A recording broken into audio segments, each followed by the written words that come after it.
आपने 8 बजे से स्टार्ट की थी सुबह शाम के टाइम, और सुबह तक ली थी, और उसमें बोल दिया था कि भाई खाना कोई नहीं खाएगा, और मैं 2 लीटर दूध रख के बैठा हूँ, और सारों से रिक्वेस्ट है कि भाई दूध लेके बैठ जाओ। गर्मियों का टाइम था थोड़ा, हाँ गर्मी थी। तो मैंने कहा ठीक है भाई, सर ने बोल दिया, तो मैंने चला दिया वो लैपटॉप पे क्लास आराम से। नेट ठीक चल रहा था, बढ़िया चलती 2-3 घंटे हो गए। फिर थोड़ा सा हुआ तो फ़ोन लेके मैं घूमने चला गया, और घूम के आया थोड़ा, ठीक है हाँ बढ़िया लगा। 1 बजे आके थोड़ी दिक्कत हुई, तो 1 बजे आपने स्टोरी सुनाई थी उसमें सर, वो छैनी पत्थर वाली, मूर्तिकार वाली, वो ये समझ लो कि उसने एक ऐसा मतलब एनर्जी वाला काम किया कि वंदे मातरम, जय हिंद। और सिलेक्शन सीरीज की श्रृंखला में एक और सिलेक्टेड कैंडिडेट आपके साथ हैं। भाई का नाम है जतिन, और ये बेसिकली हापुड़ से रहने वाले हैं, और इनका जो सिलेक्शन हुआ है यूपी पुलिस कांस्टेबल में इनका चयन हुआ है। यूँ तो हमारे यहाँ कांस्टेबल के पद पर हजारों बच्चों का सिलेक्शन हुआ है, सबका इंटरव्यू पॉसिबल नहीं था, लेकिन भाई की सक्सेस स्टोरी थोड़ी यूनिक है, क्योंकि इनका जो सिलेक्शन हुआ और अन्य एग्जाम में भी हुआ, फाइनल तक वो नहीं पहुंच पाए, और ये हमारे साथ कभी ऑफलाइन कोचिंग में भी जुड़े थे। शुरुआत वहीं से करेंगे। तो भाई जतिन, बहुत बहुत कॉन्ग्रेचुलेशन आपको। तो सबसे पहले आप कोचिंग के लिए कहाँ आए थे? सर मैंने प्रूडेंस कोचिंग, उस टाइम पे ऑफलाइन था, हम ऑफलाइन पढ़ाते थे, मैं और राकेश सर। तो मेरे बड़े भैया हैं, तो उन्होंने मुझे बताया कि वो ऐसे ऐसे पूरा बैच ले लो और फिर वहाँ से तैयारी करनी है। कि ठीक है सर। वहाँ जाने की शायद ये जनवरी में आया था बैच आपका, तो मुझे 1-1.5 महीना ही पढ़ पाया था मैं। उसके बाद लॉकडाउन हो गया था मार्च में, जब कोविड आ गया था 2019 में। फिर उसके बाद मैंने पूरा रेस्ट ही ले लिया, कि पढ़ ही नहीं रहे थे, घर थे सब कुछ, इतना ज़्यादा पता भी नहीं था, फिर रेस्ट ही था पूरा। फिर 2021 में अप्रैल मई के पास मैंने स्टार्ट किया दोबारा, कि चलो देखते हैं मैं इस बार। कहाँ से स्टार्ट किया सर आपका ऑनलाइन था, वो सब ऑनलाइन बैच थे, आपने सब ऑफलाइन जितने बच्चे थे ना, और उनके लिए आपने एक बैच रीजनिंग मैथ्स, जिसने पूरा सिलेबस वो मतलब पूरा बैच दे रखे थे, वो फ्री कर दिए थे कि सभी बच्चे जिनका नहीं हो पाया अच्छे से वो पढ़ सकते हैं। तो ठीक है, मैंने स्टार्ट किया सर। तो पहला एग्जाम मैंने जीडी का दिया था, वो उसमें मेरा नहीं हुआ। मेरे रीजनिंग में उस टाइम 25 का था पार्ट, और 12-13 नंबर थे, तो मेरा नहीं हुआ। तो परेशान तो था। फिर थोड़ा सा स्टार्ट समझ में आया कि ऐसे नहीं बात बनेगी, थोड़ा सा अच्छे से लेना पड़ेगा, मतलब सीरियस लेना पड़ेगा ज़्यादा। फिर मैंने दोबारा से पूरा बैच स्टार्ट किया अपनी फर्स्ट क्लास से। ऑनलाइन बैच लिया सर, वही था सर मेरे पास। उसकी शायद वैलिडिटी के लिए था कि उस टाइम पे आप वैलिडिटी बढ़ा देते थे अपने बच्चों, जैसे मैसेज करते थे सर वैलिडिटी बढ़ा, अपने वैलिडिटी बढ़ाई थी उसके सर 3 से 4 महीना। तो 105 की क्लास के आसपास थी, तो मैंने फर्स्ट क्लास से पूरा प्रॉपर स्टार्ट किया।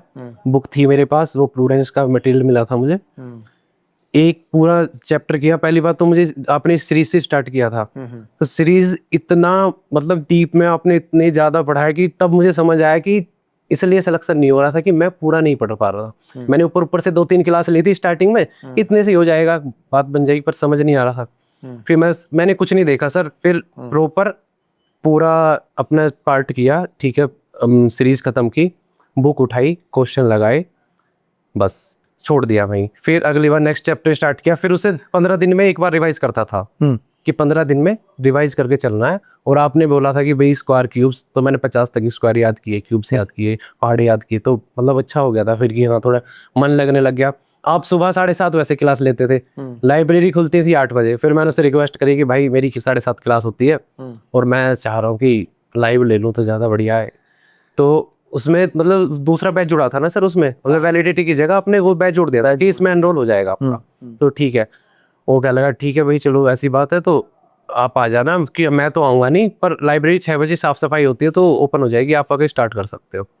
तो मैं निकलता था 7 बजे हापुड़, लाइब्रेरी जाता था, तो 7:30 से तब स्टार्ट करता था। प्रॉपर करते करते सर 3 से 4 महीने लगे मुझे, मतलब प्रॉपर पूरा बैच होने में। पर उसके बाद सर मैंने पहला एग्जाम ही दिया था सीपीओ का 2022। वो पहले में ही मेरे फर्स्ट एग्जाम में 48.5 समथिंग मार्क्स थे रीजनिंग 50 में 48.5 थे। हाँ जी, पहले वो मैं उसमें पहला एग्जाम था मेरा, तो तब थोड़ा ठीक लगा, उसमें हो गया था। पर मेरे पैर में इंजरी हो गई तो उसमें वो फिजिकल नहीं हुआ, ठीक से नहीं हो पाया था फिजिकल। फिर उसके बाद से तो सर जितने भी मैंने एग्जाम दिए उसमें भी उसमें हर में 100% ही मेरा रिजल्ट रहा है रीजनिंग में। किसी में भी ऐसा नहीं।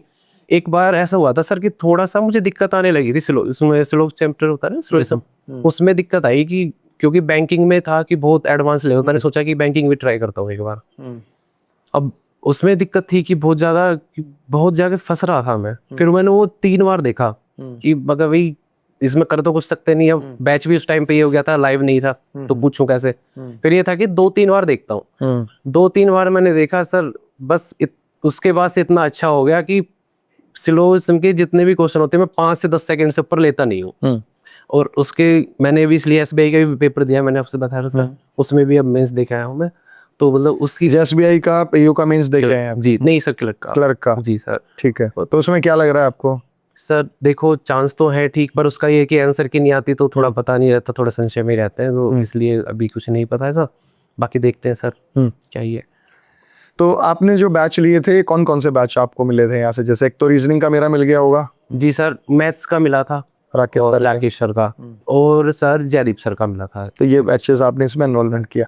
तो कौन कौन से एग्जाम आपने मतलब और दिए साथ साथ में, जिसमें आपका प्री या कोई मेन? सर CGL प्री भी हुआ था, CPU प्री हुआ, और GD तो मैं जब से निकाल ही रहा हूँ तब से रेगुलर सिलेक्शन भी हुआ। और सर उसके अलावा बैंकिंग का ये दिया है सर, यही एग्जाम दे पाया हूँ। तो GD में फाइनल सिलेक्शन हुआ? जी सर उसमें। तो फिर GD क्यों नहीं ज्वाइन किया? सर मेरा 8 मार्च का CPO का मेंस था और उसकी जनवरी में ज्वाइनिंग थी। फिर मुझे ये दिख रहा था कि अगर इसमें नहीं भी होता है तो यूपी पुलिस थी मेरे हाथ में, यूपी पुलिस कर लूंगा फिर उससे। फिर तो GD से बेहतर था कि यूपी पुलिस कांस्टेबल कर लो। जी सर, थोड़ा सा इसमें है कि फोर्स तो फोर्स ही है सर, उसकी थोड़ी हार्ड ट्रेनिंग होती है तो मुझे टाइम ही नहीं मिलता पढ़ने के लिए। और मैं नहीं चाह रहा था कि यहीं जाके थोड़ा बैरियर लग जाए। अभी बहुत मेहनत करनी है, स्टार्टिंग अभी UPSI की प्रिपरेशन प्रॉपर कर रहा हूँ अभी। UPSI जी सर। तो अभी कांस्टेबल में सिलेक्शन हो गया, UPSI की भर्ती का नोटिफिकेशन कभी भी महीने 2 महीने में आ जाएगा। तो क्या लगता है कि इस बार जो कांस्टेबल के बाद अगला इंटरव्यू आप UPSI का दे पाएंगे यहाँ? सर मैं अपनी तरफ से अपनी मेहनत पे पूरा विश्वास है सर। मैंने किसी भी मैंने अभी तक 15-20 मॉक्स लगाए हैं, किसी में भी 300 से नीचे मेरे नंबर नहीं है। और रीजनिंग में तो ये है कि ऐसा होता है सर, इसमें ना रीजनिंग के 40 क्वेश्चन आते हैं तो 2-3 क्वेश्चन वो GS के डाल देते हैं इसमें, तो उन्हें वो थोड़ा प्रॉब्लम करते नहीं, वरना 100% स्कोर रहता है मेरा। जितने भी रीजनिंग के क्वेश्चन होंगे वो 100% ठीक होते हैं। तो रीजनिंग की प्रैक्टिस कहाँ से की आपने? सर आपकी बुक से ही की थी, वो 7300 आती थी। और प्रूडेंस का स्टडी मटेरियल? हाँ वो तो सबसे पहले तो वही था कि क्लास हुई उसे फिर दोबारा से करना। उससे ये था कि आपके जितने भी कॉन्सेप्ट थे वो एक साथ बिल्कुल कॉन्सेप्चुअल थी वो उसमें, कि बिल्कुल ऐसे ही ये वाले कॉन्सेप्ट है, ऐसे ही क्वेश्चन है, क्वेश्चन है, ठीक है। उससे मेरा पूरा कंसेप्चुअल पूरी क्लियरिटी हो जाती थी। उसके बाद सर मैंने वो पूरी बुक लगाई है, उसमें एक ही चैप्टर के 200, 250 से 300 क्वेश्चन थे। पर सारी पूरी बुक जिस दिन एंड हुआ था बस वहाँ 2 ऐसे टिक करके छोड़ दिए थे कि भाई अब मैं मॉक दूंगा। पर उसके बाद सर ऐसा हुआ कि रीजनिंग में कभी मुड़ के देखने की जरूरत नहीं पड़ी है, अब मॉक्स लेता हूँ उसी में ही हो जाता है सब। अच्छा, अब आप मॉक्स लगातार दे रहे हैं? सर मॉक्स देता हूँ मैं, मॉक में ही अच्छा स्कोर चल रहा है। UPSI में ठीक है सर 320 330 इतना रहता है UPSI में स्कोर रहता है। तो ये जो मोटिवेशन था ये कहाँ से आया कि आपको मतलब सरकारी नौकरी की तरफ जाना? कोई परिवार में थी सरकारी नौकरी? जी सर परिवार में थी, भाई है वो यूपी पुलिस में कांस्टेबल ही हैं, और बाकी ताऊ जी है, तो मतलब ताऊ जी के बेटे बेटी हैं वो इनकम टैक्स इंस्पेक्टर है भैया। तो मतलब ये था शुरू से कि हाँ। फिर मुझे थोड़ा सा बेल्ट वाली नौकरी पसंद थी, वर्दी वाली की। वर्दी वैसे भी एग्जाम देता हूँ पर मुझे पसंद वही है कि वर्दी वाली नौकरी करनी है। तो मतलब बेस्ट चॉइस UPSI है? जी सर अभी तक यही है, अभी यही है। पहले मतलब CPO भी चल रहा है साथ के साथ, बाकी अभी ये है कि यूपी कांस्टेबल करके इसकी वैकेंसी आती है तो पहले। तो अभी कितने देर पढ़ रहे हो आप, जैसे अभी फ्री हो तो? अभी तो फ्री हो सर, मैं 8 घंटे तो सर पढ़ता ही हूँ अभी भी। सारा टोटल रिवीजन करना, मॉक्स देना, पर डे मॉक्स दे देता हूँ, किसी दिन काम हुआ तो रेस्ट। जैसे अब आपका सिलेबस पूरा हो गया था पहले ही, तो उसके बाद क्या स्ट्रेटेजी लगाई आपने? सर ऐसा होता था कोई क्वेश्चन ही परेशान करता था, जैसे कोई क्वेश्चन सिली मिस्टेक से हो गया, फिर उसे देखता था कि ऐसा हुआ क्यों, वो नोट कर लिया डायरी में कि हाँ इसे नोट कर लेता हूँ भाई, अगर फिर से 2-3 बार देखूंगा बाद में, ये दिक्कत नहीं होनी चाहिए। तो फिर दिक्कत नहीं होती थी अच्छे से, ठीक है क्लियर हो गया। फिर अगला मॉक दिया, अगले मॉक में अगर कोई और क्वेश्चन हो गया तो वो क्वेश्चन भी नोट कर लिया कि देखते हैं इसमें ऐसा क्या था जो मुझसे उस टाइम पे नहीं। कभी कभी ऐसा होता था कि जल्दीबाजी में मॉक हो गया, ऑप्शन ऊपर नीचे थे तो वो गलत इस वजह से हो गया। पर इसके बाद ये सर आपके नोट्स रखे हैं, बस थोड़ा सा रिवाइज जो किया था कैलेंडर करना पड़ जाता है, क्योंकि इसमें यूपीएसआई में आते हैं कैलेंडर के क्वेश्चन। एसएससी तो थोड़ा कम ही पूछ रही है, उसमें तो नहीं आते। बाकी कैलेंडर मैं थोड़ा सा रिवाइज कर लेता हूँ, थोड़ा प्रॉब्लम करता था, अब वो भी ठीक है, अच्छा सही रहता है। तो अब आगे आपका लक्ष्य यूपीएसआई है, सीजीएल में जाना चाहेंगे या यूपीएसआई में जाना? Sir UPSI. यूपीएसआई जी सर। मतलब बेल्ट की नौकरी है? जी सर, पसंद है मुझे, मतलब मेरी इच्छा है कि मैं बेल्ट की नौकरी करूँ। अच्छा, आपकी इच्छा है। तो बाकी जो सब्जेक्ट्स हैं जैसे जीएस है, अभी उस पर भी आप काम कर रहे हैं? मार्क्स वहीं कट रहे हैं आपके? जी सर, थोड़े डाउन है, पर बाकी ठीक है। थोड़ा मेरा हिंदी वीक थी, क्योंकि मैंने इंग्लिश स्टार्ट कर दी थी बीच में। अरुण सर से हिंदी पढ़ी थी मैंने, करियर से सारा पढ़ा है। तो जीएस के लिए अभिषेक सुमन सर का जीएस स्पेशल बैच आता है, वो मैंने अच्छे से पूरा नोट्स बना के वो ही रिवाइज करता हूँ। कुछ ऐसा है कि मॉक में मिल गया तो वो ऐड कर दिया, बाकी अगर कुछ लगा है कि नया है तो वो ऐड कर दिया, बस ऐसे जीएस की पूरी प्रिपरेशन की है। बाकी सर एक नॉन वर्बल के लिए मैं कहूँगा कि उसके आपने मैराथन ली थी एक, मैराथन लगाई थी 12 घंटे की मैराथन, सर वो मैंने पूरी देखी है। आपने 8 बजे से स्टार्ट की थी सुबह, शाम के टाइम, और सुबह तक ली थी। और उसमें बोल दिया था कि भाई खाना कोई नहीं खाएगा, और मैं 2 लीटर दूध रख के बैठा हूँ, और सारों से रिक्वेस्ट है कि भाई दूध लेके बैठ जाओ। गर्मियों का टाइम था थोड़ा, गर्मी थी। तो मैंने कहा ठीक है भाई, सर ने बोल दिया तो मैंने चला दिया वो लैपटॉप पे क्लास आराम से। नेट ठीक चल रहा था, बढ़िया चलती रही 2-3 घंटे हो गए। फिर थोड़ा सा हुआ तो फोन लेके मैं घूमने चला गया, और घूम के आया थोड़ा, ठीक है हाँ बढ़िया लगा। 1 बजे आके थोड़ी दिक्कत हुई, तो 1 बजे आपने स्टोरी सुनाई थी उसमें सर, वो छेनी पत्थर वाली, मूर्तिकार वाली, वो ये समझ लो कि उसने एक ऐसा मतलब एनर्जी वाला काम किया कि अंदर से एनर्जी अपने आप ही क्रिएट हुई कि यार बात तो बहुत सही है, क्योंकि मैंने तो कभी पहले सुनी ही नहीं थी। हालांकि आप और बैचों में बताते हैं बच्चे की, और बैचों में सर सुनाते हैं ज़्यादातर कि वो मूर्तिकार वाली कि जितना जिसने सहा कि भाई वो उतना ही बेहतर निकलेगा, कि भाई अब तो जब अगर सर अपना पेन छोड़ेंगे हमारा पेन तभी रुकेगा। तो फिर पूरी रात बैठे रहे? पूरी आराम से पूरी रात बढ़िया चलती रही क्लास, कोई दिक्कत नहीं आई। फिर वही अपना दूध थोड़ा थोड़ा आधा गिलास जब आप। अच्छा, नींद भी एक बार ही आती है और एक बार हट जाए फिर? नहीं, वो एक मैं बताता हूँ सर, वो वही टाइम था 12:30-1 का टाइम नींद का। वो आपने फिर स्टोरी, एक बच्चे ने कमेंट किया था कि सर मुझे बहुत नींद आ रही है, आप कर लेना, तो तब आपने वो स्टार्ट की थी कि स्टोरी कि भाई चलो मैं तुम्हें एक स्टोरी सुनाता हूँ और आपको लगता है अच्छा तो देख रहे। सर उसने बहुत अच्छा काम किया, और उसी की फिर तब से मैंने नॉन वर्बल सर ऐसे देखा ही नहीं कि मैं क्लास देखनी पड़ रही है। बाकी सब मैं बस प्रैक्टिस करता गया। फिर बुक ली, मतलब बुक तो थी मेरे पास, बुक उठाई, प्रैक्टिस की, बात खत्म। तब से सर इतना अच्छा है कि कोई जरूरत ही नहीं पड़ी एक ही बार में। तो मतलब भाई उस जो आपने पूरी 12 घंटे की मैराथन ली, तो उससे एक मोटिवेशन भी मिला होगा कि अब मैं 8-10 घंटे रोज पढ़ भी सकता हूँ सर। थोड़ी हिम्मत मिलती है कि भाई 12 घंटे जब रात में नॉन स्टॉप पढ़ लिए। सबसे बड़ा सुकून तब था जब आपने पेन छोड़ा और एक वर्ड बोला था कि जिसने ये मैराथन पूरी की है मेरे साथ शिद्दत से, वो आज नहीं तो कल सिलेक्शन लेके आएगा। तो सिलेक्शन आपका सर हो गया थोड़ा सा, जो भी अभी तो बाकी मेहनत जारी। और ये मैराथन निकालने का पर्पस यही होता है कि भाई आप अपनी कैपेबिलिटी चेक कर लेंगे, भाई आप पूरी रात बैठ के पढ़ सकते हैं, इतनी हिम्मत आपके अंदर है। और वो भी एक टीचर की रिक्वेस्ट पे मोबाइल या लैपटॉप के सामने आप पूरी मतलब स्वेच्छा से क्लास कर रहे हैं, उसमें कोई ज़बरदस्ती नहीं है। तो मैंने सिलॉग्स की भी निकाली थी, नॉन वर्बल की भी निकाली थी, और कैलेंडर की भी, मतलब 3-4 मैराथन मेरे चैनल्स पे हैं जो मैंने ली है। अच्छा ये बताओ भाई जतिन, एक नया बच्चा जो कैरीविल पे आता है, गवर्नमेंट स्कूल से पढ़ा हो या प्राइवेट से पढ़ा हो, उसको फाइनल सिलेक्शन लेने में कितना समय लगेगा? सर मुझे तो मैं तो सबसे पहली चीज यही बोलता हूँ कि सबसे पहले तो गुरु पे विश्वास करना चाहिए।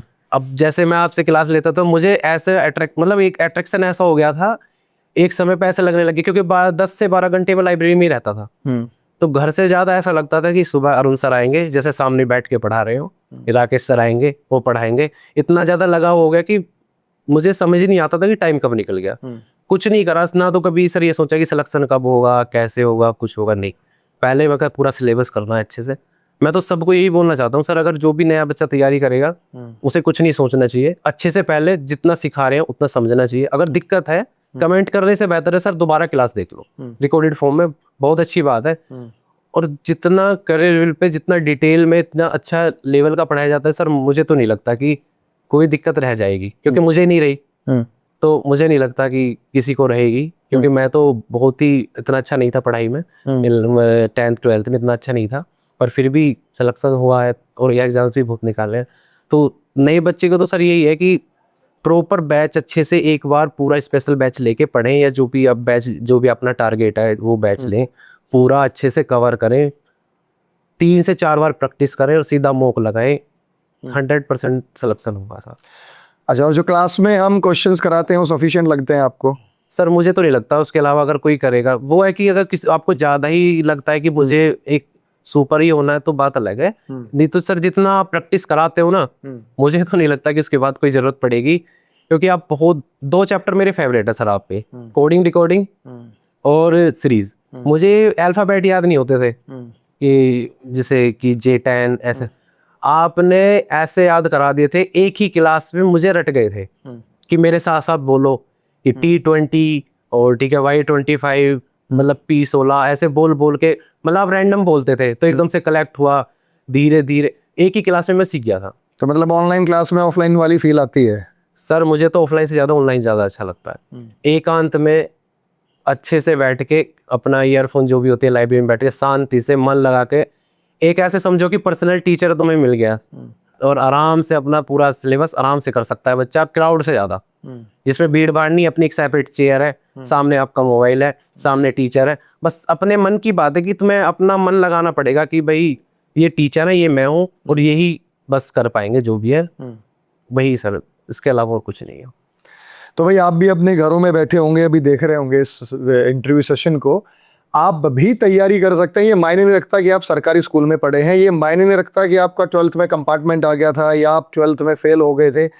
बहुत सारे बच्चे ऐसे हैं जो 12वीं में फेल भी हुए हैं, बावजूद उसके वो एक CGL के थ्रू भी अच्छी पोस्ट पर सेलेक्ट हुए हैं। तो लगन है, जब आप शुरुआत करो, जब जागो तब सवेरा, जब आपको लगे कि अब मेरे अंदर ये लगन आ गई है और अब मुझे रुकना नहीं है अपने सिलेक्शन तक, तो यहाँ जो कंटेंट दे रहे हैं टीचर, यहाँ जो आपको हेल्प दे रहे हैं, सपोर्ट दे रहे हैं, वो उस लेवल तक की है कि अगर आप एक बार स्पेशल बैच लेते हैं, तो चाहे आप उत्तर प्रदेश से हैं, राजस्थान से हैं, बिहार से हैं, मध्य प्रदेश से हैं, किसी भी स्टेट से हैं, वहाँ के स्टेट एग्जाम भी आप कवर कर पाएंगे।